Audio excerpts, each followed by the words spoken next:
in a field near Hailsham for 4 days and 3 nights only. Welcome to the Strange Games Festival. You are listening to SGFR, the podcast radio station for the festival. Now broadcasting our shameless promotion, featuring a nearly useless tour of the Strange Games Library.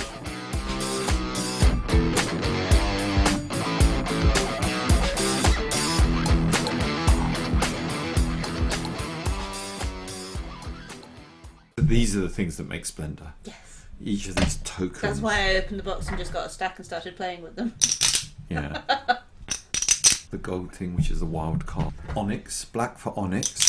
I always think of the blue as sapphire. The nobles. The nobles, who, according to the write-up, they will come and visit you at some point, and when they come and choose to visit you, you cannot refuse them. They visit you automatically. And it's a kind of an engine building. I always think of it as an engine building, a card-based engine building. Yeah, so there are 5 different gemstones or raw materials. Sapphires, rubies, what are green things? Emerald. And of course diamond. And they are resources. They're basically the currency of the game. And when you buy a card, that gives you an automatic buff to your resources, because it's like you've bought a mine or a trading point or a trade route or something like that. Here I'm putting down, that looks like Henry VIII. Do they have names? Some of them do seem to be deliberately historical figures. Queen Elizabeth I? How is she Mary Queen of Scots? I'm thinking you're right, more Mary Queen, because she's red and she's got a ruff, and I associate a different colour with Queen Elizabeth first. Well, you always see her pictured in white and gold, don't you? Yeah, you get a bonus of 3 points, and it's a game where basically you're looking to win as many points. But there's also this thing about strategically claiming your way through. You have to be able to leave 2 behind, I think. Yeah, 2 of your gemstones. So I'm going to take I'm going to look across the board, and I can see that there are 3 levels of resources to buy, and they're roughly divided in green, gold, and blue. And the green ones tend to be cheap and are cheaper. And I can see you've got a diamond, a emerald, and a sapphire. Mm-hmm. Yeah, an emerald and a sapphire. And I can also see that if she gets an onyx and a ruby, she's going to be able to instantly buy one of the cards. Or if she gets another sapphire and a diamond, there's another card that she could buy that will give her an automatic free onyx. In fact, actually, there's a lot of onyx available in that first tier, isn't there? There is, isn't there? Yeah, it's random what you can get. So given her options, she's actually put herself into a strategically strong position, which strategically stop people by getting to resources before others. So there's an element of this game, a bit like Kazoo, where you can play your own pot, or you can watch carefully what others are doing. Yeah. Now, when do you pick up a gold? If you reserve a card, which means to say you're not going to take it and place it face up in your tableau, you can take a gold token at the same time. You can use gold to buy things. Ever has it been? But you can only reserve 3 cards at once, and then if you ever want to play... Right, I'm going to mess things up by taking 1 red, 1 green, and 1 black.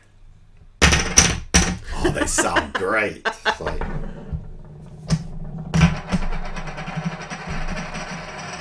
That's a good sound. These are good things. And actually get to hold them and weigh them up in your hand. You feel like there's some substance there.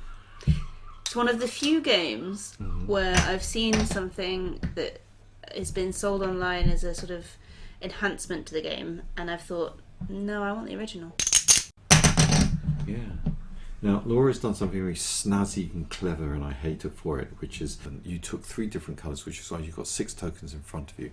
But it does mean that I can't take 2 of any of the remaining gemstones, because that would not leave 2 behind. Correct. Ah. The way I play Splendor is go, I kind of feel like that right now. And eventually, sometimes it works out. Yeah. Okay, I'll do that. Some people like to go from the very beginning, look at right up at the end, the high point cards, and work out what they're going to do about 4 turns from now. But I just do the kind of... Yeah, they work their way. Have a bit of a go at things route. Now, I'm really lucky because what's happened is mine up in the kind of snow-ridden mountains. And that's going to cost me 2 ruby and an onyx, which I'm buying. Don't try and stop me. It's mine. Well, I wouldn't blame you. Which gives me an instant diamond. And of course there's a limit. You can't hoard all the tokens. You can only have 10 at a time. Oh, I didn't know that. In all the time I've played that. Really? Yeah, no one's... But partly we never got there in terms of Everyone's too numbers. spend happy. Yeah. No, but it is a relevant tactic that some people will just hog things and then... Because when they're gone, they're gone. Yeah. You see, this is set in the Renaissance. There is a story here. I'm going to quickly look it There up for seems you. to be a paddy field, but that doesn't seem quite right for sapphires, does it? Yeah, that seems wrong. Do you get sapphires in shallow water? No. Every time I've waded through shallow water, I've never I've found never a come sapphire. across one. Stubbed my toe on one. No? We are rich merchants during the Renaissance. We're just trying to make our way to live our best lives in the world, in this burgeoning commercial world, by spending what minimum resources we have, which trickle in, I don't know how, it never explains it, to buy as many of the production resources throughout the whole of the lands. And in doing so, we build up our respective empires. And that means nobles come to visit us because of the splendor of our... Thank you. Hear all week. Tell your friends. The splendor of our domains. And when they come with prestige. And you automatically get 3 prestige points for their visit. And when they come, they only come and visit you, and they never ever go see anyone else. Yeah, it's weird that, isn't it? Well, maybe they like what you have, or maybe they just... Maybe I just kidnap them, keep them in a cupboard. Yeah. Ooh, goody gumdrops. Goody gumdrops. Look, because there are 4 whites here, I can take 2 of them, leaving 2 behind, which means that in hand, because I've got a resource card, which is the diamond mine up in the hills, it's not yours, it's mine. I've got 3 diamonds, and also in store I have an onyx and a sapphire, and one of the cards costs exactly that. Read them and weep. I will. It's a good game, isn't it? I really... Yeah. It's like a number of times I actually can sit down and play this, and I'm going to buy it. Did you buy anything? No, I took some gems. Could you not? Oh, okay. Where's this tiny violin? Hang on, let me pay first before you Okay, go nicking I just want to see stuff. what I'm going to get. All right, that's fine. Oh, that's nice for me. For you, It only cost me 1 gem. look at that. I've now got... It only cost me 1 gem. So different ways and different strategies for Yeah, and they do work. you. They all the different strategies do work. And the random element is basically in how the new cards come out and the potential for the engine, your card-based engine. Yeah. I suppose we want to mention what the box is. Yellowish box with colours, with the pic... The Gemmy Man. Oh yeah, this is the height of the Renaissance. He's wearing that kind of black hat, and he's got a... I don't know, is that a beard? And he's got a sapphire and what looks like some sort of calipers, and he's lusting over it with concentration. And in yellow serifed text it says Marc André's Splendor. I think can't Splendor actually- is one of the games that you'll quite often find being offered to people who are new to board games. Yeah. If you were to list a section of games that you want to give to bring people into the hobby, you would say Azul, Splendor, that sort of thing.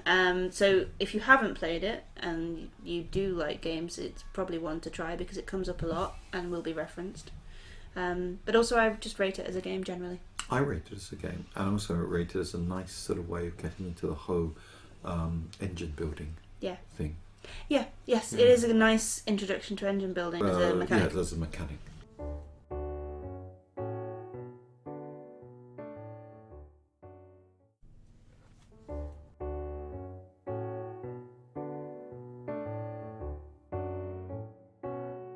You've been listening to SGFR, the podcast radio channel for the Strange Games Festival. Your hosts have been Laura, Craig and Andy. And if you'd like to come on the show, message us on the festival radio channel on the Strange Games Discord server.